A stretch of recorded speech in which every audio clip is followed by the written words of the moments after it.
Kita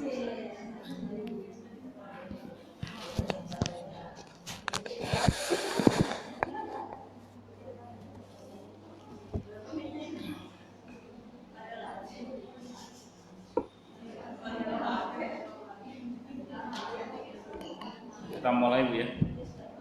Assalamualaikum warahmatullahi wabarakatuh. Bismillahirrahmanirrahim. Alhamdulillahi rabbil alamin. Wa bihi nasta'inu ala umurid dunya waddin. Wassalatu wassalamu ala asyrafil anbiya'i wal mursalin. Nabiyyina Muhammadin wa ala alihi wa ashabihi wa dzurriyyatihi ajma'in. Amma ba'du. Ashhadu an la ilaha illallah wa ashhadu anna Muhammadar Rasulullah wa ufawwidu amri ilallah. Innallaha basirun bil ibad. Hasbiyallahu la ilaha illa huwa alaihi tawakkaltu wa huwa rabbul arsyil azim. Qala Allah ta'ala fi kitabihil karim hikayatan an nabiyillahi Musa alaihi salam. Rabbi shrah li sadri wa yassir li amri wahlul 'uqdatam min lisani yafqahu qawli. Para asatidzah, para ibu-ibu sekalian, hafizoni wa hafizakunallah. Wabil khusus genap pengurus MTI Masjid Baitul Jihad yang semoga pengurusnya dan jamaahnya selalu dalam naungan rahmat, barokah, perlindungan serta bimbingan Allah Subhanahu wa taala. Amin Allahumma amin insyaallah. Dan saya doakan semoga kemuliaan ibu-ibu sekalian selalu dijaga dan ditingkatkan terus oleh Allah Subhanahu wa taala sebagai seorang muslimah, sebagai seorang istri, sebagai seorang ibu, dunia hingga surga. Amin Allahumma amin insyaallah. Ini ada permohonan doa untuk Bapak Adlin. Bapak Adlin itu istrinya katanya aktif ngaji di sini yang hari Senin. Beliau siapa? Uyuni namanya ya. Ini Pak Adlinnya sedang sakit, kena stroke. Kita doakan semoga beliau diberi kesabaran dalam menjalani sakitnya hingga rontok dosa-dosanya. Amin Allahumma amin insyaallah. Kita doakan semoga Allah angkat penyakitnya dan Allah kembalikan beliau dalam keadaan sehat wal afiyah. Allah anugerahi untuk beliau panjang umur yang mubarakah. Kita ruqyah dengan suratul Fatihah ya. Ala hadini as-salihah wa ala kulli niyatin salihah. Allahumma qdi kulla hajatina wa ila hadratin nabiyil mustafa Muhammadin sallallahu alaihi wa alihi wasallam. Al-Fatihah. A'udzu billahi minasyaitonir rajim. Bismillahirrahmanirrahim. Alhamdulillahi rabbil alamin arrahmanir rahim maliki yaumiddin iyyaka na'budu wa iyyaka nasta'in ihdinas siratal mustaqim siratal ladzina an'amta 'alaihim ghairil maghdubi 'alaihim waladdallin. Amin. Baik, silakan Bu. Sekarang yang apa? Yang saya katakan atau yang ada pun pergantian langit, maka dikatakan ya itu ya. Ya betul. Monggo silakan dibaca.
Nafkhatus sa'iq.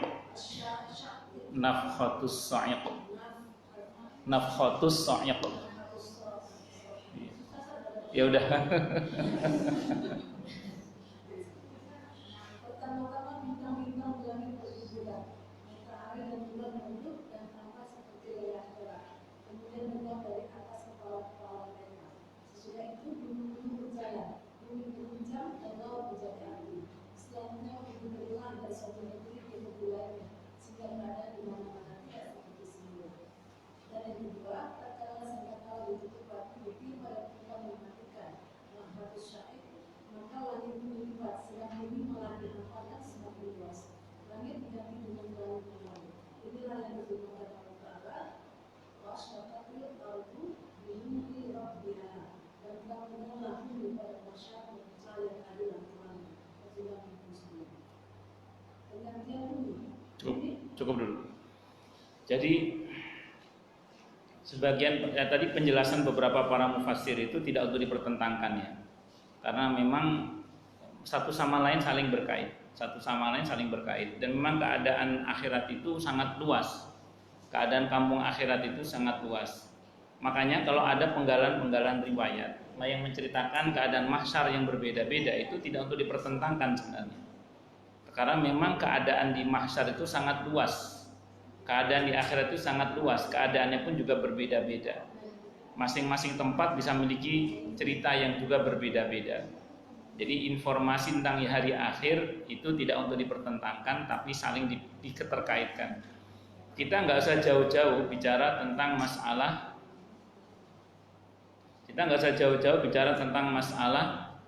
Akhirat. Kita ngomong Kemang Pratama aja.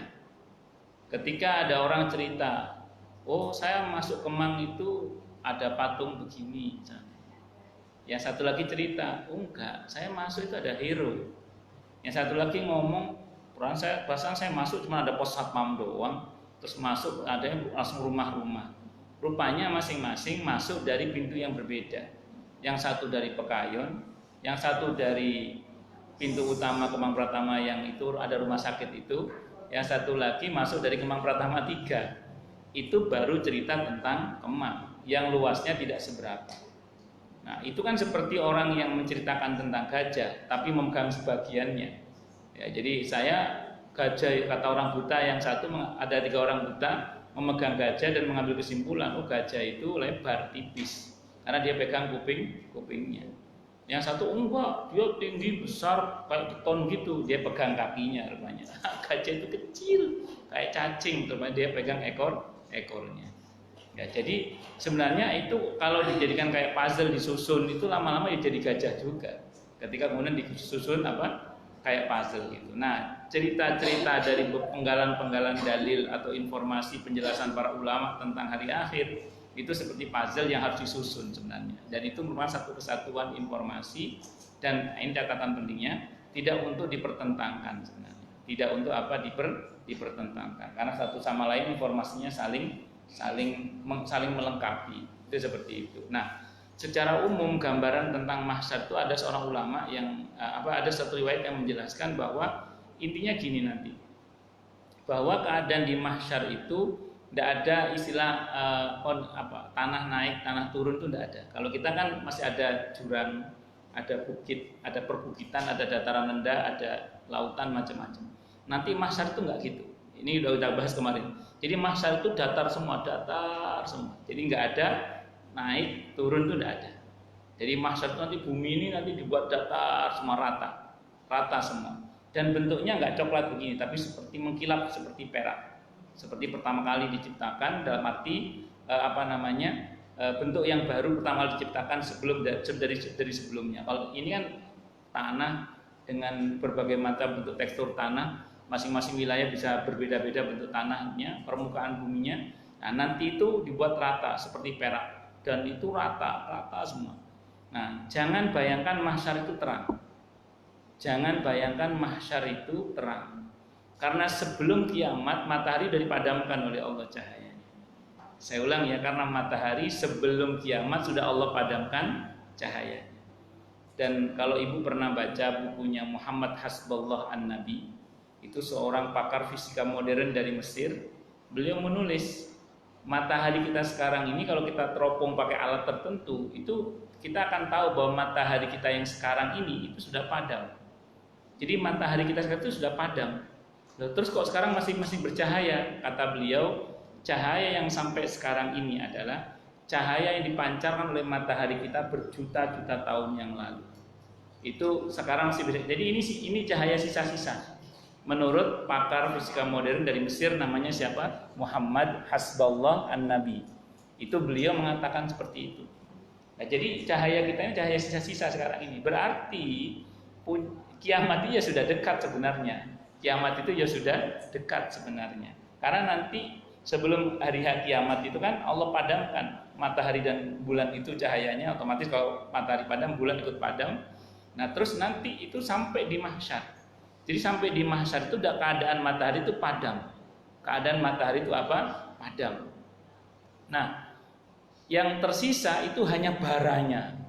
Jadi itu yang tersisa apa tadi? Baranya. Jadi bukan berarti terus matahari nggak panas. Matahari ya tetap panas. Tapi itu tinggal baranya. Tinggal baranya. Yang manusia jaraknya dengan matahari cuma apa? Sejengkal. Jadi itu tinggal baranya. Itu apa? Tinggal baranya. Nah, bagi orang-orang yang dibangkitkan oleh Allah dari kuburnya dalam keadaan tidak memiliki cahaya, dia kelimpungan. Bagi orang-orang yang dibangkitkan oleh Allah dengan cahaya, dia tenang. Itu yang sering saya sampaikan ayatnya di surah Al-Hadid. Tolong baca terjemahannya Bu, Al-Hadid surah ke-57 ayat 12-13 itu. Jangan baca terjemahannya. Ya, surah ke-57 ayat 12-13.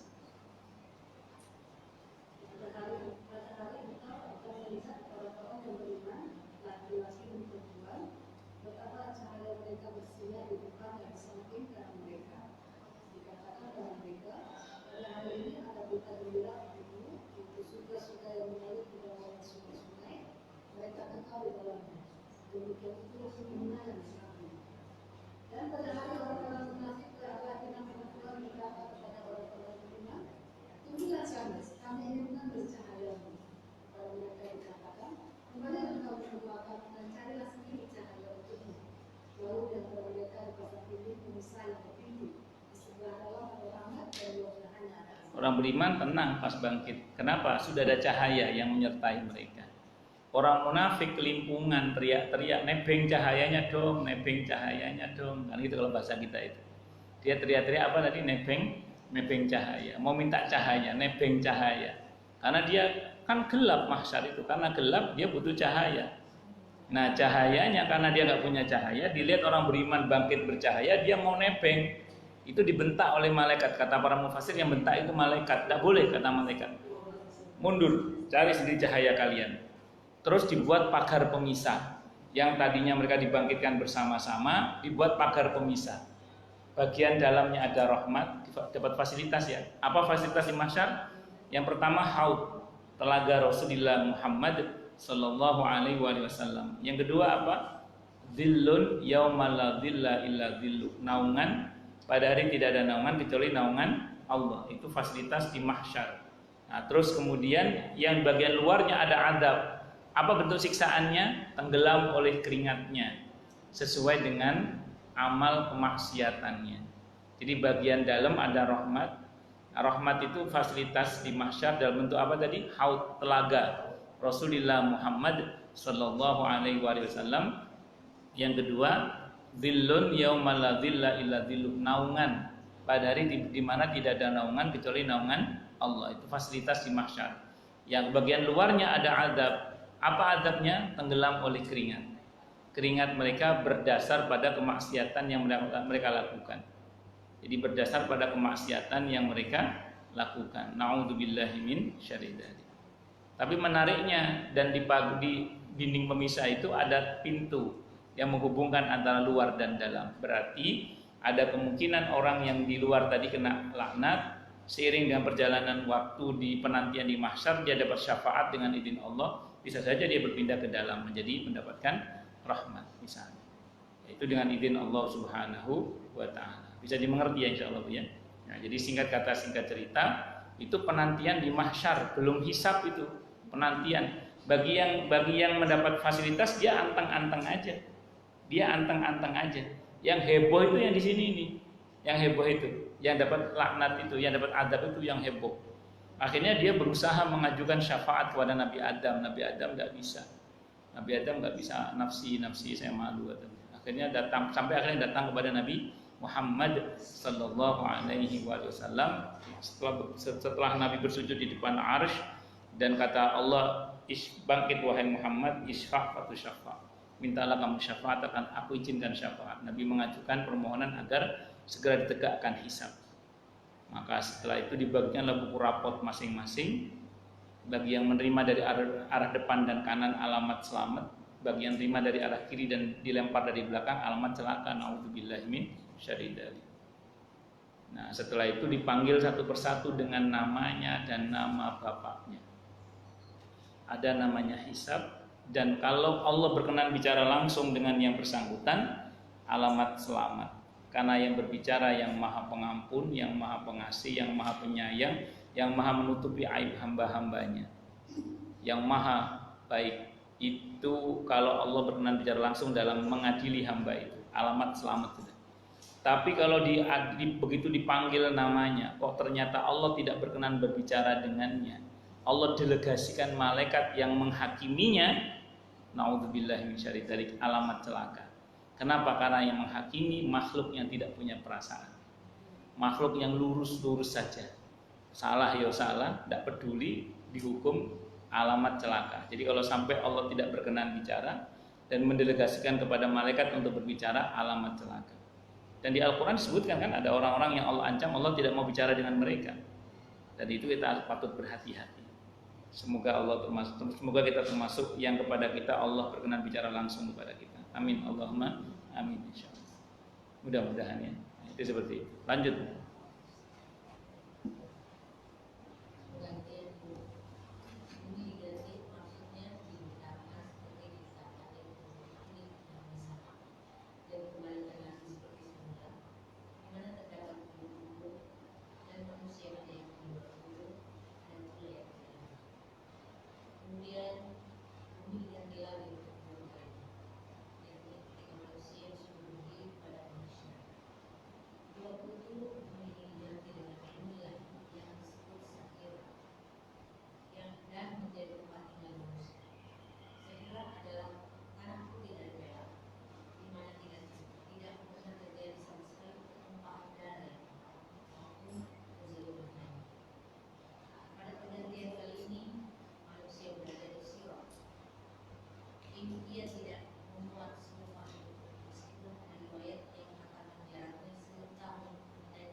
Baik.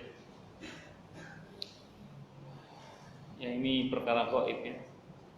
Nanti kejadian di akhirat itu tentang bagaimana keadaan seseorang nanti ketika bumi itu diganti, di mana posisi manusia pada saat kemudian dibentangkan kembali, terus di mana posisi manusia dan begitu seterusnya, tentang keadaan sirat, tentang keadaan hisab dan seterusnya. Intinya sebenarnya satu aja. Kita berharap di pada semua proses dan fase-fase akhirat itu semoga kita selamat.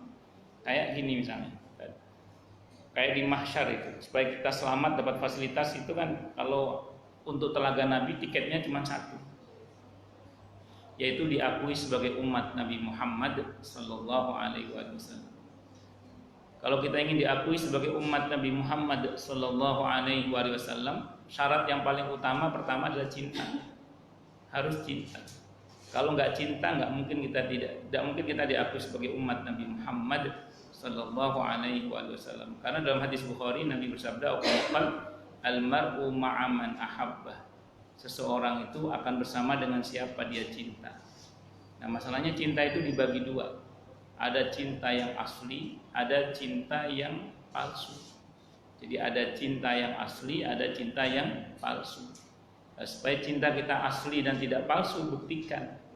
Bagaimana membuktikannya? Kata Siti Aisyah radhiyallahu anha, beliau mengatakan, "Man ahabba syai'an kasura dzikru." Siapa yang mencintai sesuatu, maka dia harus banyak menyebut sesuatu itu. Jadi kalau kita mencintai Nabi kita Muhammad sallallahu alaihi wasallam, maka kita harus banyak bersolawat untuk beliau. Itu syaratnya. Dan bersolawat untuk Nabi kita Muhammad sallallahu alaihi wasallam ini, dengan bersolawat itu diuntungkan kita, bukan Nabi Muhammad sallallahu alaihi wasallam, karena Nabi udah nggak butuh doa kita sebenarnya.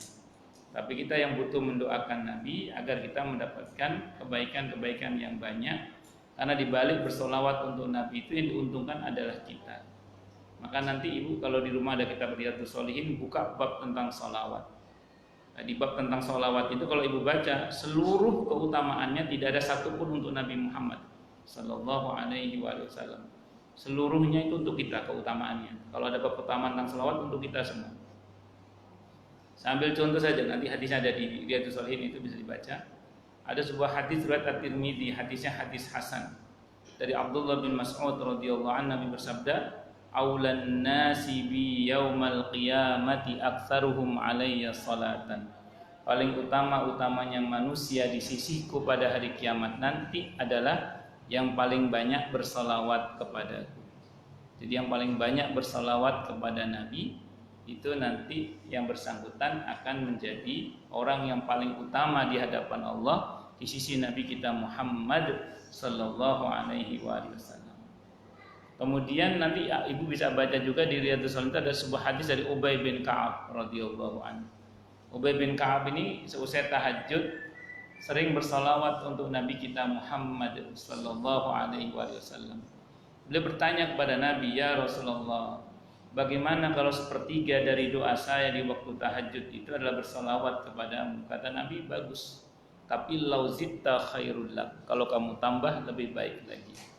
Terus beliau bertanya lagi, "Ya Rasulullah, bagaimana kalau separuh dari doa saya di tahajud itu adalah bersalawat kepadamu?" Kata Nabi, "Bagus, tapi lauzitta khairul lak." Kalau kamu tambah lebih baik lagi. "Ya Rasulullah, bagaimana kalau seluruh doa saya waktu tahajud itu bersalawat kepadamu?" Kata Nabi, "Au kama qal idan." Nah, kalau begitu kata Nabi, tuqdo hajatu wa yukfahamu wa yughfaru lakadam. Nah, kalau begitu hajatmu akan dipenuhi, kesedihanmu akan dicukupkan, dan Allah akan ampuni dosa-dosamu. Masya Allah. Jadi kalau kita bersalawat yang untung siapa? Kita. Sebagian para ulama menjelaskan, insya Allah di sini ada kalau nggak salah, ada atau nggak ada lupa saya mohon maaf. Sebagian para ulama menjelaskan khusus untuk malam Jumat, salawat itu disampaikan langsung kepada Nabi Muhammad sallallahu alaihi wasallam. Kalau selain hari Jumat itu salawat disampaikan kepada Nabi via Jibril. Kalau saya pernah baca penjelasan ini dalam kitabnya Abu Laits As-Samarqandi rahimahullah, rahmatan wasi'atan, judulnya Tambihul Ghafilin. Itu ada penjelasannya kalau itu. Nah, di situ dijelaskan bahwa ketika kita bersalawat untuk Nabi, itu salawat kita via Jibril dibawa kepada Nabi kita Muhammad sallallahu alaihi wasallam. Nah, di situ kemudian Nabi membalas salawat kita dengan berdoa kepada Allah untuk kita. Itu rumusnya. Khusus di malam dan hari Jumat kata sebagian para ulama ada dasarnya. Seingat saya di sini dijelaskan kalau saya nggak salah di sini nanti belakang. Ya kira-kira 5 tahun lagi lah. Itu. Nah itu dijelaskan bahwa sholawat kita itu disampaikan langsung kepada Nabi kita Muhammad Sallallahu Alaihi Wasallam. Makanya saya secara pribadi itu kalau udah masuk malam Jumat itu ya, sholawat saya biasanya berbeda. Kalau yang hari-hari biasa kan Allahumma sholli wa sallim wa barik ala sayyidina Muhammad wa ala alihi wa sahbihi wa sallim, biasanya itu. Nah, kalau sudah masuk malam Jumat itu saya biasanya as-salatu wassalamu alaika, as-salatu wassalamu alaika, semoga salawat dan salam atasmu wahai Rasulullah. As-salatu wassalamu alaika ayyuhan nabiyyu wa rahmatullahi wa barakatuh. Itu yang saya baca. Jadi as-salatu kayak di tahiyat itu Bu. As-salatu wassalamu alaika ayyuhan nabiyyu wa rahmatullahi wa barakatuh. Saya pakai alaika engkau. Kenapa? Karena menurut penjelasan yang saya baca di beberapa kitab itu bahwa khusus untuk malam Jumat dan hari Jumat salawat kita langsung tanpa via Jibril kepada Nabi kita Muhammad Sallallahu Alaihi Wasallam. Kalau tadi baca tahiyat itu kan at-tahiyatul mubarakatus salawatut thayyibatu lillah. Assalamu alayka ayyuhan nabiyyu wa rahmatullahi wa barakatuh. Nah itu cuman karena ini salawat ditambah as-salatu wassalamu alayka ayyuhan nabiyyu wa rahmatullahi wa barakatuh. Nah, itu. Kenapa? Sebanyak-banyaknya. Karena sunnah baca sebanyak-banyaknya. Iya, ketika sholat Nabi ngajarkannya begitu juga. Nah sama, ketika kita sholat kita enggak. Ini kan bukan keharusan. Saya pribadi itu loh Bu. Ini saya bicara konteks saya pribadi. Kalau malam Jumat itu, khusus malam Jumat itu, sholawat saya itu biasanya as-salatu wassalamu alaika, langsung ke Rasulullah. Nah kalau sholat itu memang kita mesti ittiba sama Nabi kan. Ya kalau ittiba sama Nabi ya udah kita sebenarnya kan itu cuplikan dialog ya kan. Cuplikan dialog antara Nabi dengan Allah kan ketika Mi'raj. Nah, makanya itu saya pakai ketika kemudian saya khusus untuk di malam Jumat. Karena saya merasa ya tadi menurut penjelasan beberapa para ulama ada beberapa riwayat juga yang menjelaskan khusus untuk malam Jumat itu salawat itu disampaikan langsung kepada Rasulullah Muhammad Sallallahu Alaihi Wasallam. Bisa dimengerti ya Bu ya, insyaallah ya. Iya nanti malam itu sampai dengan Jumat asar sampai maghrib, dur maghrib itu udah ganti. Saya biasanya berganti biasa lagi biasanya. Itu seperti itu. Assalatu wassalamu alaika ayyuhan nabiyyu wa rahmatullahi wa barakatuh. Kalau tahiyat kan assalamu alaika langsung. Karena kita hendak bersolawat assalatu wassalamu alaika ayyuhan nabiyyu wa rahmatullahi wa barakatuh. Kalau lengkapnya di tahiyat itu tidak ada apa-apa juga. At-tahiyatul mubarakatus salawatut thayyibatu lillah. Assalamu alayka ayyuhan nabiyyu wa rahmatullahi wa barakatuh. Cuma kalau saya biasanya assalatu wassalamu alayka ayyuhan nabiyyu wa rahmatullahi wa barakatuh. Itu di antaranya. Allahu Akbar. Itu bersolawat untuk Nabi kita Muhammad SAW ya.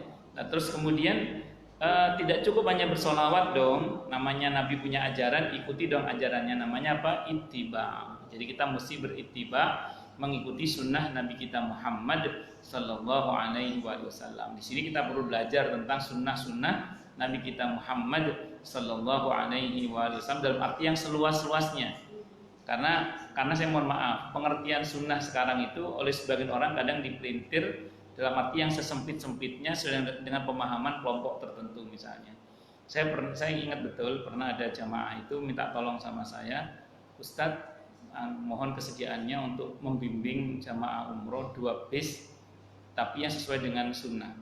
Saat itu saya menolak karena yang dimaksud pengertian sunnah oleh dia itu sunnah menurut dia gitu. Ya saya nggak mau. Kenapa? Karena saya tidak mau beramal dengan terpaksa. Andai kan beliau mengatakan sesuai dengan sunnah dalam arti yang seluas-luasnya, saya mau. Artinya sesuai dengan tuntunan Nabi dalam arti yang seluas-luasnya, bukan dalam pengertian yang sempit. Karena slogan sunnah itu kadang ya tadi, sunnah itu dipahami oleh sebagian orang itu sesuai dengan pemahamannya. Sehingga ketika ada orang yang bertindak di luar pemahamannya itu dianggap tidak nyunnah, padahal bisa jadi itu sunnah juga. Ya kan begitu. Nah ini yang celaka ini kan. Sehingga kemudian saya mohon maaf, ada masjid pakai kunut subuh, disebut dengan oh itu tidak nyunnah masjidnya. Padahal kunut subuh itu dalam madhab Syafi'i hadisnya sahih. Dalam madhab Syafi'i loh ya.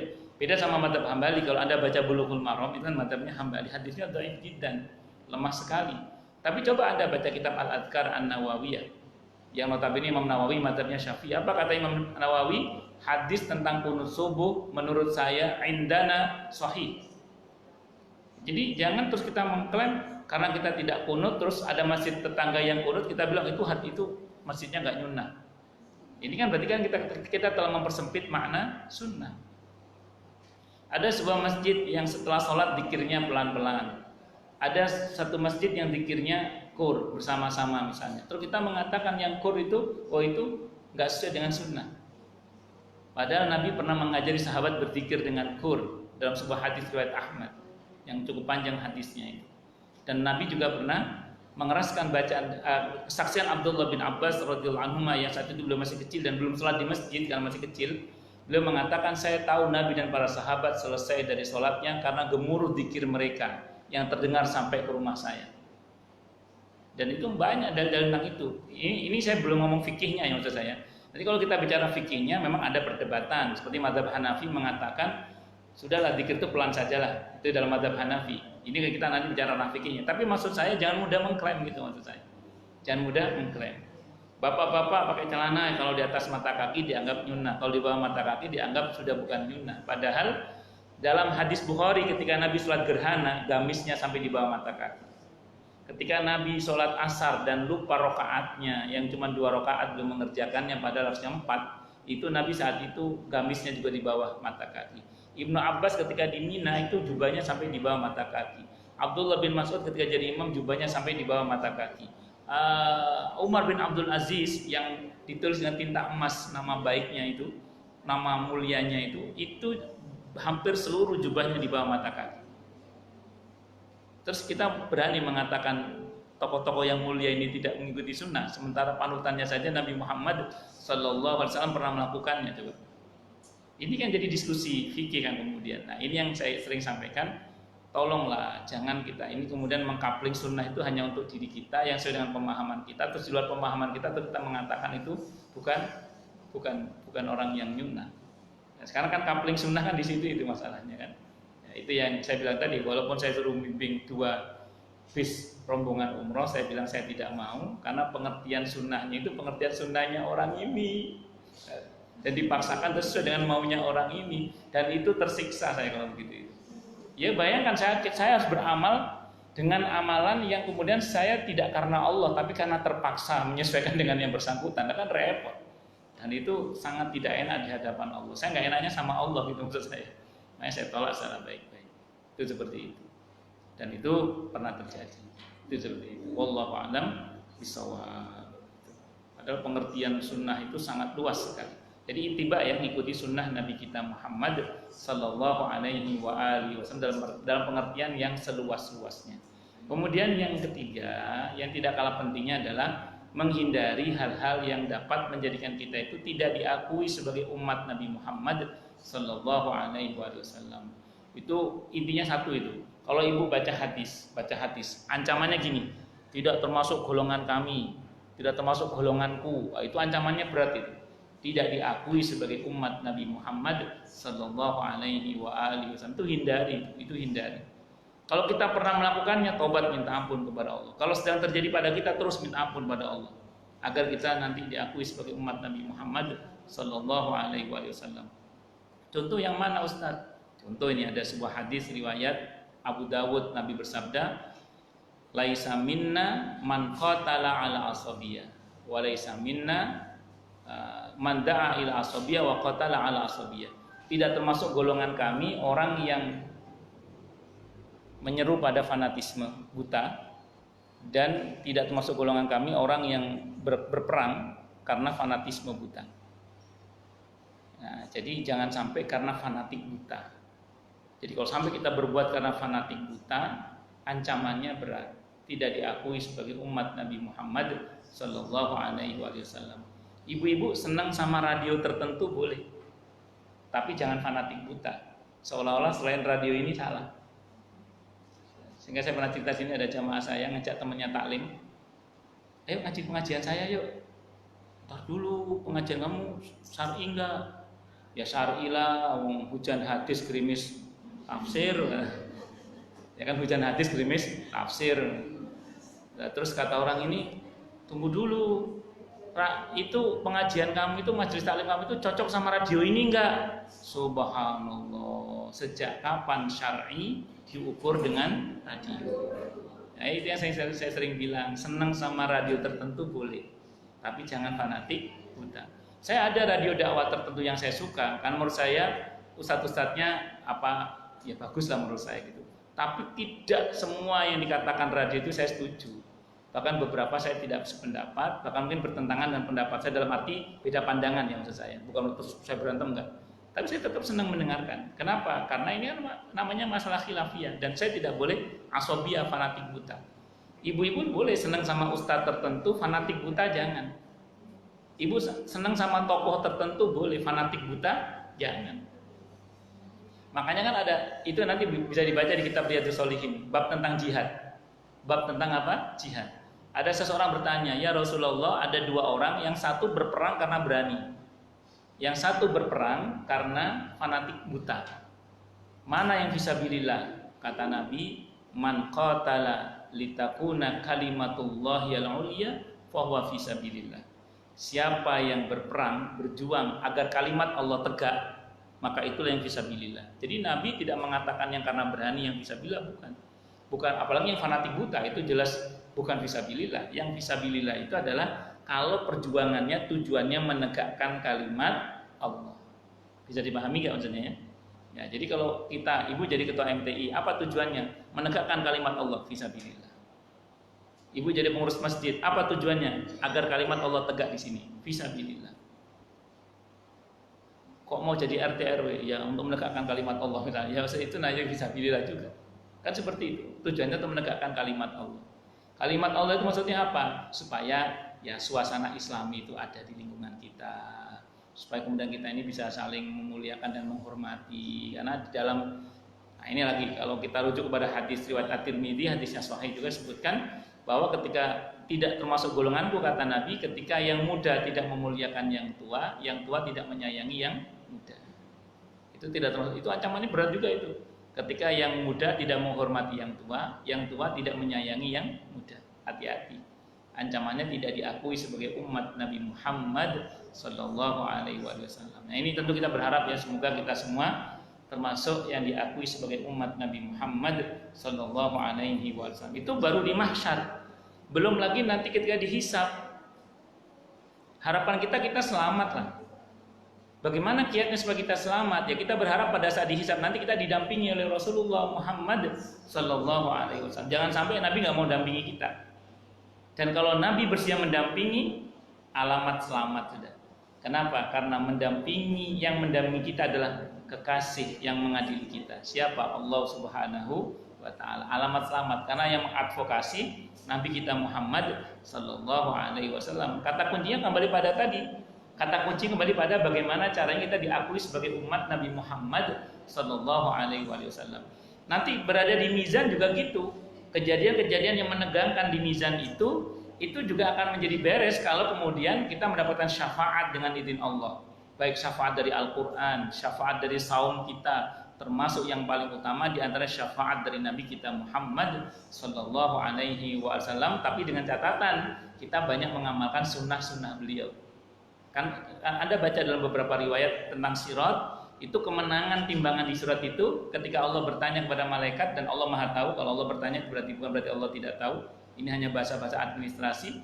Allah mengatakan coba cari ada nggak saum-saum sunnahnya, ada nggak sholat-sholat sunnahnya, ada nggak. Kalau kita memiliki banyak amalan sunnah, insya Allah kita akan dimenangkan oleh Allah Subhanahu wa taala. Melintasi sirat juga begitu. Kalau kita diakui sebagai umat Nabi Muhammad sallallahu alaihi wasallam, di ujung sirat, hadisnya Sahih Muslim diantaranya ada riwayat Ahmad juga disebutkan ketika kita berada di ujung, ketika kita melintasi sirat, di ujung sirat para nabi berkumpul, di ujung sirat para nabi berkumpul. Setiap yang lewat yang diakui sebagai umatnya akan Nabi doakan. Nabi melihat, oh Eka. Allahumma sallim. Ya Allah, selamatkanlah umatku ini, selamatkanlah umatku ini. Itu seperti itu. Nah, jadi setiap orang yang melintas yang diakui sebagai umat Nabi Muhammad sallallahu alaihi wasallam, dan semoga kita termasuk yang diakui ya. Amin Allahumma amin insyaallah. Itu Nabi akan mendoakan, Allahumma sallim ya Allah, selamatkanlah umatku ini, selamatkanlah umatku ini. Pertanyaannya, kalau Nabi yang mendoakan selamat apa selamat? Selamat insyaallah. Karena kalau sampai kepleset di mahsyar, di sirat, dalam hadis Sahih Muslim, sirat itu terbentang di atas jahanam, di atas neraka. Sekali kita kepleset, jatuhnya kemana? Ke neraka. Na'udzubillahi min syarri dzalik. Semoga Allah selamatkan kita semua ya. Amin amin ya Allah. Baik, silakan lanjut.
Terus.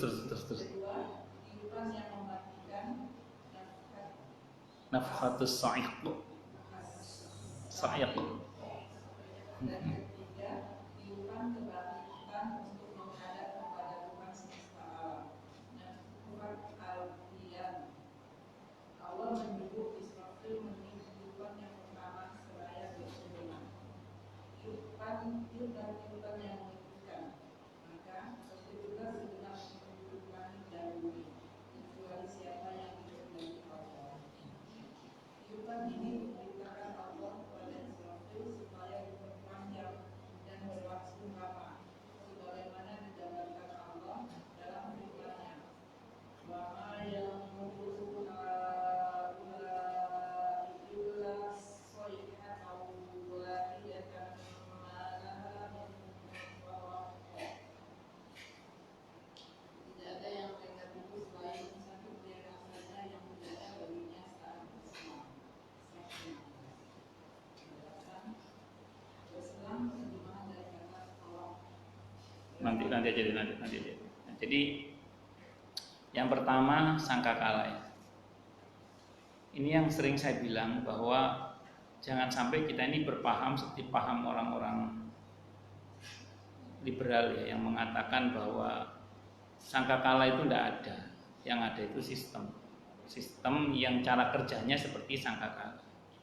Seperti yang saya ceritakan kemarin, ada orang yang mengatakan jadi malaikat itu sebenarnya nggak ada, karena malaikat itu sistem aja. Kalau ada orang mati kena tumor, ya Israelnya ya tumor itu.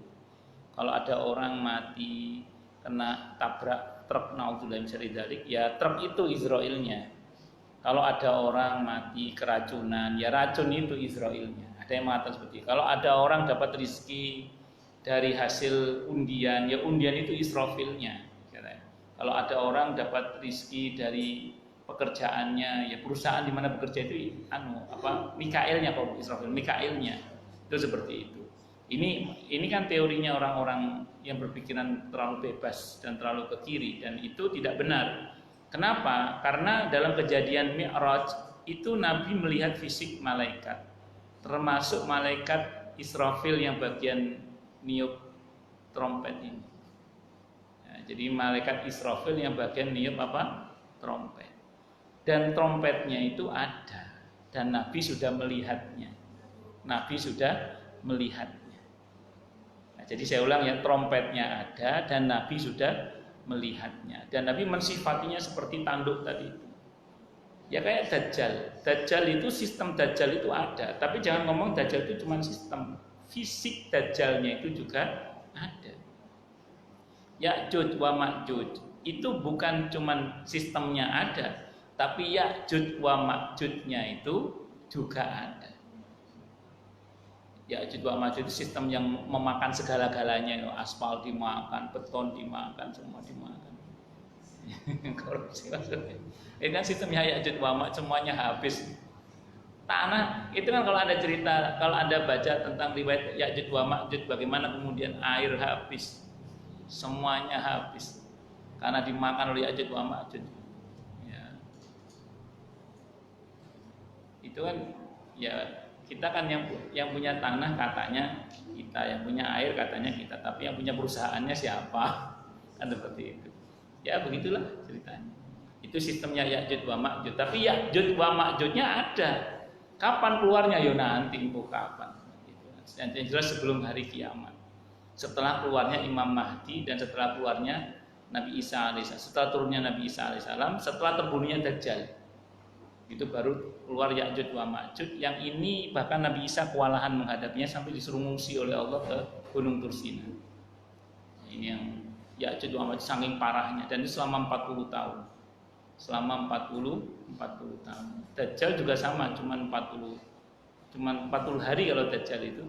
Cuman 40 harinya itu seharinya sama dengan setahun. Nah, sama aja ya. Na'udzubillahi min syarri dzalik. Semoga Allah selamatkan kita dari fitnah akhir zaman ini ya. Amin. Allahumma amin. Ini masa fitnah ini. Masa fitnah akhir zaman. Ya, harus hati-hati. Omong saomong yang kudu hati-hati. Tindak tanduk juga harus hati-hati. Jangan cuma bermodalkan semangat, tapi juga harus pakai ilmu. Karena kalau tidak nanti takutnya malah kejebak dalam pusaran fitnah akhir zaman.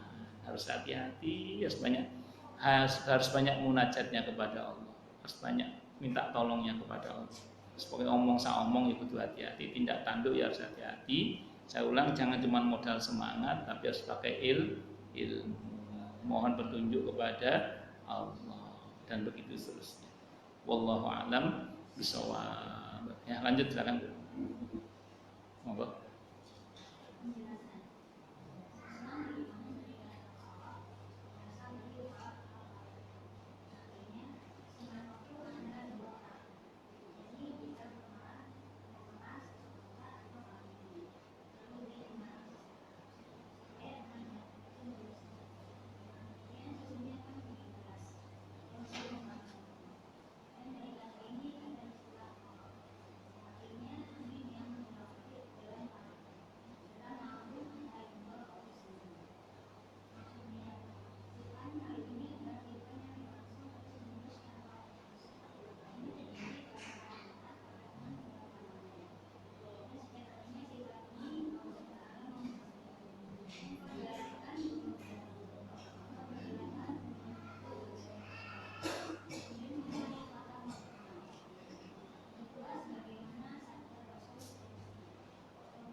Jadi keadaan nanti setelah gonjang-ganjingnya bumi ini kan memang sangat menegangkan sekali.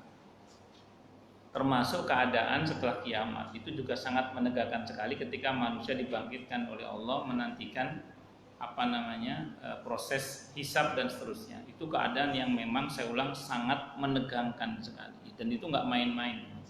Keadaannya nggak main. Ya, catatan penting buat kita bersama adalah semua keadaan itu memang akan menjadikan satu sama lain saling meninggalkan. Jadi satu sama lain saling meninggalkan. Bahkan nanti kalau di yaumil hisab tidak jarang seorang kekasih akan berhadapan dengan kekasihnya. Illal muttaqin, kecuali orang-orang yang bertakwa. Jadi di yaumil hisab nanti tidak menutup kemungkinan loh seorang suami akan berhadapan dengan istrinya.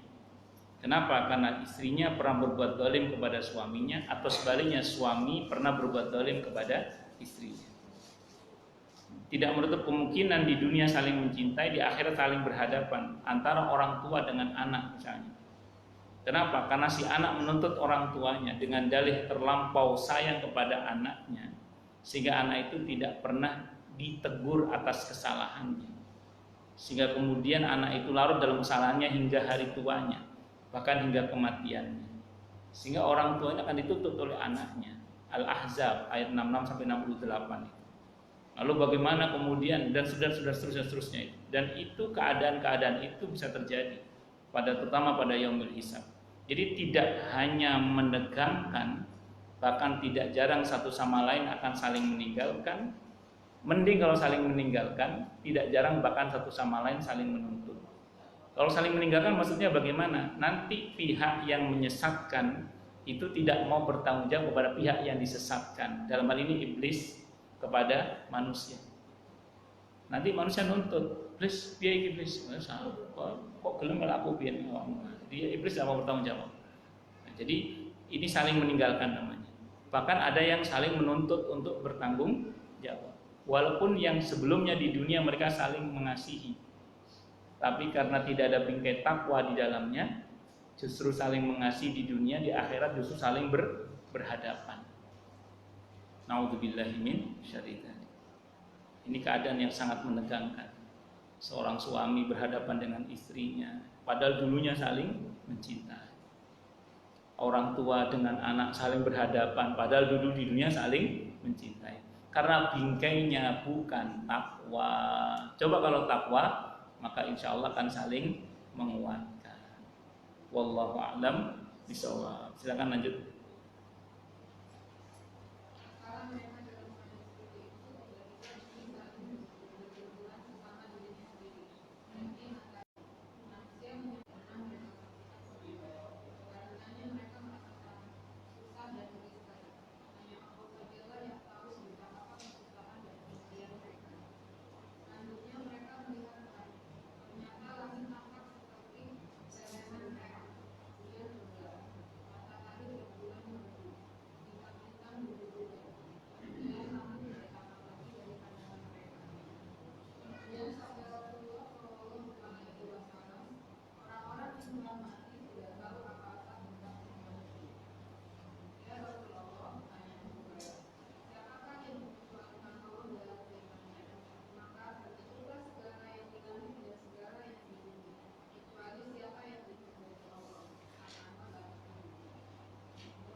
Tadi menarik ya, untuk orang-orang yang mati syahid dia tidak akan terkena dampak dari huru hara kiamat. Ada hadis khusus tentang masalah ini, karena kata Nabi, ceritanya ya Rasulullah, kenapa orang-orang yang mati syahid di jalan Allah itu kok dia tidak mendapatkan ketakutan huru hara pada saat hari kiamat? Nabi menjawab, cukuplah kelebatan pedang di atas kepala mereka, itu sudah cukup menegangkan, sehingga mereka ketika nanti hari kiamat tidak akan mengalami keadaan yang menegangkan kembali. Nah, kalau ngomong-ngomong menegangkan seperti itu, saya itu batin. Kan saya kalau ngajar kan ya biasalah, karena Ustadz kaki lima kan, naik motor kan. Naik motor. Saya membayangkan naik motor itu, saya insya Allah termasuk yang berusaha tertib ya, insya Allah. Nah itu mengendarai motor itu kendalanya kan untuk jalanan Jakarta itu menegangkan sekali sebenarnya. Karena pertama seliwerannya sesama bikers, itu belum yang lawan arah tuh macam-macam. Pokoknya seolah-olah harus punya nyawa rangkap. Nah, belum lagi nanti kendalanya dengan angkot yang tiba-tiba minggir misalnya. Belum lagi yang kadang orang nggak melihat tanda lampu rambu-rambu itu terus seenaknya nyelono. Belum lagi lubang-lubang jalanan yang juga cukup menegangkan. Saya dalam hati batin, ya Allah, semoga kejadian yang menegangkan pada diri saya di dunia ini menjadikan saya nanti di akhirat tidak menegangkan lagi, gitu. Nggak tegang lagi, gitu. Bisa dipahami ya maksudnya ya? Karena kan alasannya kata Nabi tadi, kenapa orang-orang yang mati syahid itu kok nanti di akhirat tidak mengalami keadaan yang pada hari kiamat tidak akan mengalami keadaan yang menegangkan, karena kondisi kelebatan pedang di atas kepala mereka itu kata Nabi cukup menegangkan. Saya berpikir jalanan Jakarta itu cukup menegangkan. Wah, Jakarta dan sekitarnya jalanannya cukup menegangkan. Sementara kan insya Allah saya kan, tidak hanya saya sih, Anda kan mungkin kalau datang ke majelis taklim atau apa kan mungkin, atau bersilaturahim kan itu dalam konteks fisabilillah. Yang mudah-mudahan keadaan yang menegangkan ini cukup di dunia ini saja, nanti di akhirat kita sudah tidak perlu mengalami yang menegangkan itu. Amin Allahumma amin. Itu ya harapan sih, cuma harapan saja. Ya selebihnya nanti terserah Allah Subhanahu wa taala. Tapi intinya memang orang-orang yang mati dalam perjuangan di jalan Allah yaitu mati syahid. Mati sebagai ketua MTI, mati sebagai penggiat dakwah, mati masih sebagai donatur masjid. Ya, ini kan potensial mati syahid di jalan Allah. Karena kalau Anda pernah, kalau masih ada catatan Anda, di antara tanda husnul khotimah mati syahid di jalan Allah yang ke-18, itu kan orang yang mati sedang beribadah kepada Allah. Itu pengertiannya tidak hanya sedang sholat, tidak hanya sedang saum, tidak hanya sedang bersedekah, termasuk masih berstatus sebagai penggiat dakwah di jalan Allah, termasuk masih sebagai ketua majelis taklim, atau sebagai ketua atau pengurus masjid atau pengurus majelis taklim, dan begitu seterusnya. Wallahu a'lam bishawab. Makanya kalau bisa jadi pengurus MTI seumur hidup. Ya, saya kira itu. Monggo silakan yang mau tanya, protes, marah boleh. Silakan. Masalah itu masalah yang lain boleh, silakan. Monggo. Silakan.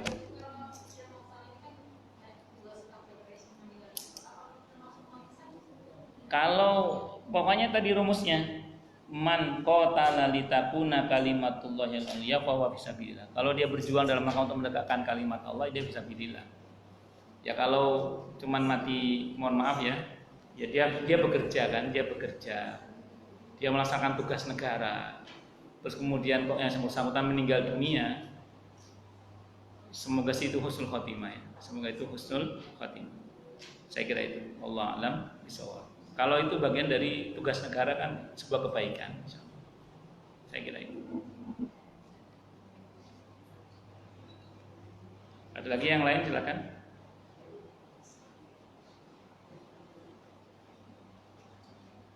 Jelas semua atau tidak jelas semua?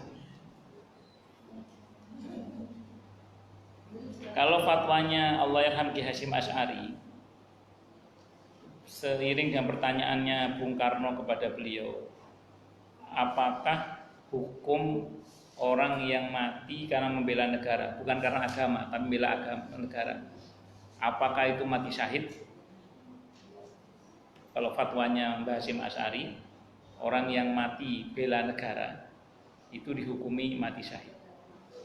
Alasannya sederhana aja, karena negara di mana kita tinggal ini tempat di mana kita sholat, tempat di mana kita sujud, tempat di mana kita beribadah kepada Allah. Tidak hanya tempat di mana kita hidup. Makanya membela negara berarti membela tempat di mana kita beribadah kepada Allah. Makanya nilainya mati syahid. Maka orang-orang yang mati dalam menjalankan tugas negara dalam arti yang benar loh ya, bukan yang nggak benar. Nah itu insya Allah lagu itu husnul khotimah. Insya Allah dan mudah-mudahan itu syahid di jalan Allah. Insya Allah. Ada lagi yang lain? Yeah.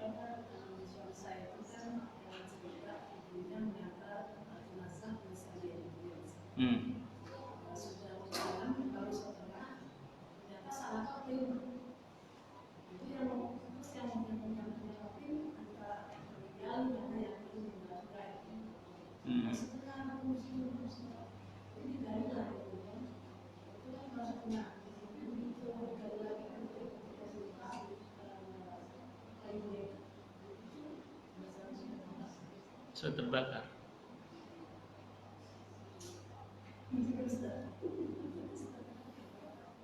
Ya jawabannya sederhana aja. Terkadang memang yang gaib itu Allah tampakkan. Saya ulang ya, terkadang memang yang gaib itu Allah tampakkan. Ibnu Abbas ketika menjelaskan tentang tanazzalul malaikatu warruhu fiha biidzni rabbi min kulli amrin salam, tentang turunnya malaikat di malam qadar, kata Ibnu Abbas itu bisa dalam bentuk aslinya yang nggak kelihatan atau dalam bentuk penyamarannya, berarti terlihat. Saya kemarin sore ada buka puasa bersama dengan sekelompok pengusaha muda. Itu cerita salah satunya, saya pernah tidur sama jin semalaman. Loh, kok Anda tahu? Dia menyerupai teman saya. Dia nggak ngomong sama sekali, tapi tidur bareng sama saya. Begitu besok paginya, saya nanya sama dia, kamu kok tumben tadi malam pulang jam segini? Enggak pulang saya. Tadi malam itu? Enggak, saya nggak pulang. Terus tadi malam itu? Ya, itu kan berarti sesuatu yang gaib ditampakkan. Jadi sekali waktu memang Allah menampakkan sesuatu yang gaib. Nah, termasuk diantaranya bisa jadi tentang nikmat kubur atau siksa kubur. Itu bisa saja Allah tampakkan. Nah, tapi intinya satu saja. Pada keadaan yang seperti itu harusnya nggak diceritakan. Karena itu kenapa saya mohon maaf ya, pengurus jenazah mulutnya nggak boleh ember. Iya. Kalau pas mohon maaf yang dia lihat yang buruk-buruk nggak boleh diceritakan. Nah, sementara kalau terkait dengan yang baik-baik silakan diceritakan. Nah, harusnya kejadian itu harusnya ya tidak boleh diceritakan karena itu aib bagi si jenazah itu. Ya sudah, tutup saja aibnya. Itu seperti itu. Kecuali semua orang sudah terlanjur tahu dan silakan diambil pelajarannya. Itu pun jangan sampai kita salah ambil kesimpulan. Karena bisa jadi kesimpulan kita salah. Mohon maaf ya. Sempat viral kan di video tertentu ada seorang ustadz cerita ada mantan ketua bank konvensional tertentu mati meninggal dunia, begitu digali kuburnya katanya terbakar sampai kemudian nangis, terus ustadz itu ngambil kesimpulan itulah dosa riba, dia itu dihajar di dunia di barzahnya seperti itu. Kalau menurut saya ustadz, mohon maaf ya saya kurang sependapat. Kenapa? Karena bisa jadi yang menjadikan sebab dia diadab bukan karena dulu dia pernah kerja di bank konvensional itu. Bisa jadi ada perbuatan dosa yang lain yang ustadz itu nggak tahu. Jadi kalau menurut saya sok tahu, menurut saya tapi itu menurut saya. Itu. Jadi perkara-perkara gaib itu jangan sok tahu lah kalau menurut saya. Jadi misalnya mohon maaf ibu tadi kejadian terbakar terus cerita, oh ya ibu ini orangnya suka begini. Itu belum tentu. Jangan buru-buru ngambil kesimpulan. Kenapa? Karena ini perkara gaib sebenarnya. Terhadap perkara gaib itu kita mesti berhati-hati, tidak boleh sembarangan. Ya, saya kira itu. Wallahu a'lam bishawab. Cukup dulu ya, atau ada lagi? Kalau nggak ada, saya cukupkan dengan hamdalah. Alhamdulillahirabbil alamin. Semoga kajian kita bisa bermanfaat, mubarakah di dini wa dunia wal akhirah untuk kita.